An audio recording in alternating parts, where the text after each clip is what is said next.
எங்களுக்கெல்லாம் வெளியில பார்க்கும்போது அது எப்படி ஓகே ஒரு நரேஷன் வந்து டைரக்டர் குடுப்பாங்க. நீங்க வந்து அத ஓரலா நீங்க பண்ணிடுறீங்க அப்படிங்கிற மாதிரி வெளித்தோற்றமா தெரியுது. பட் உள்ள என்ன நடக்கும்? ஏன்னா ஒரு லிரிசிஸ்ட் இருப்பாங்க.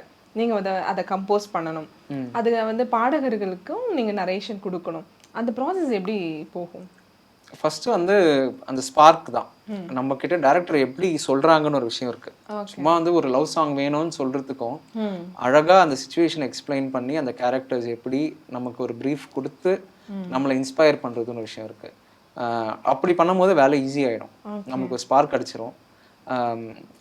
பியானோலயோ ஒரு ஹார்மோனியம்லயோ கிட்டார்லயோ ஒரு சின்ன ஐடியா பண்ணிட்டு சிம்பிளா ரெடி பண்ணி ஒரே ஒரு லேயர் வச்சு இப்படி தான் இருக்க போகுது இந்த பாட்டுன்றும் டேரக்டர் சில பேர் புரிஞ்சுப்பாங்க. சில பேருக்கு ஃபுல்லா ரெடி பண்ணி காட்டணும். ஓகே.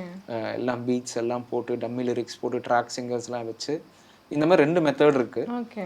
அதுக்கப்புறம் தான் லிரிக்ஸ்லாம் உள்ள வரும், ஃபைனல் வாய்ஸஸ் வரும், லைவ் இன்ஸ்ட்ருமெண்ட்ஸ் வரும். அது ஒரு பெரிய ப்ராசஸ். ஓகே.